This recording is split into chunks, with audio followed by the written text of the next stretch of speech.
ये पकड़ो पैसे, जा करके ना रेंट दिया और राशन वाले के भी ना 5,000 रुपए वो कटवा देना और आते हुए ना उससे राशन भी लेके आना। और उसको ना एक चीज अच्छे से क्लियर कर देना कि दोबारा मेरे दरवाजे पे ना पैसे मांगने ना आ जाए, क्योंकि तुम्हें तो अपनी इज्जत की परवाह है नहीं, पर मुझे ना अपनी इज्जत की बहुत परवाह है। उससे बोल देना जब भी पैसे चाहिए हो ना तो सीधा बता दे, घर पे आने की जरूरत नहीं है।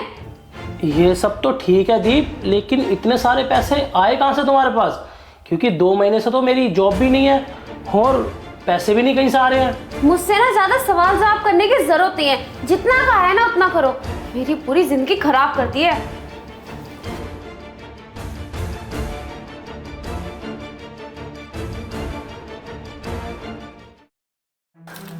हाँ जी भैया, आपको शर्ट का कपड़ा मिल गया ना, और मैंने अपना सूट भी भिजवाया था आपको।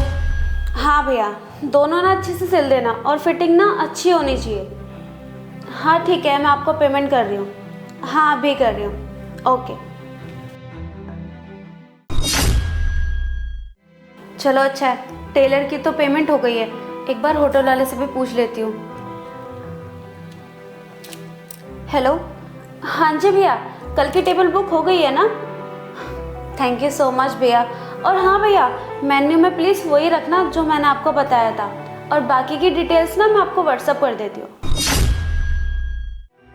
और हाँ एक बात और, आप पैसे की टेंशन ना बिल्कुल भी मत लीजिएगा।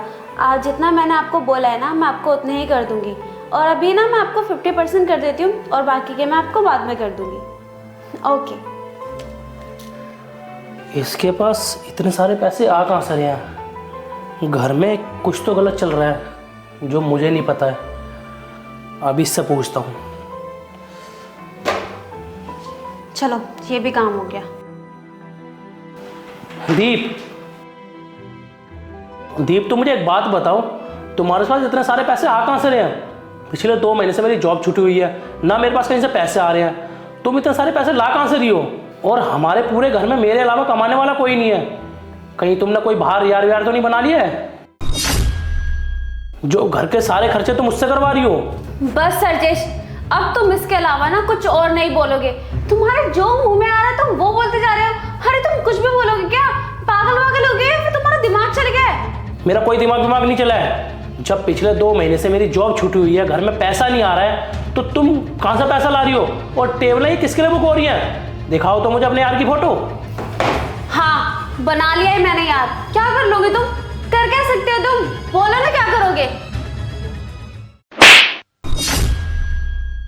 अरे मेरी नौकरी क्या चली गई, तू तो मेरे सर पर चढ़े जा रही है। अरे वो टाइम याद करना जो पिछले 3 साल से मैं तेरे शौक पूरे कर रहा था, तेरी सारी जरूरतों को पूरा कर रहा था। अब ना तू एक काम कर, अपने घर वालों को फोन कर, उन्हें भी तो पता चले कि उनकी लड़की यहाँ पर क्या गुल खिला रही है। उन्हें भी तो सारी सच्चाई पता लगनी चाहिए ना। हाँ बुला लो मेरे घर वालों को, जब वो आएंगे ना तब वो खुद ही बताएंगे कि कहाँ से इतना पैसा आ रहा है और कहाँ से मैं इतनी सारी चीजें कर रही हूँ।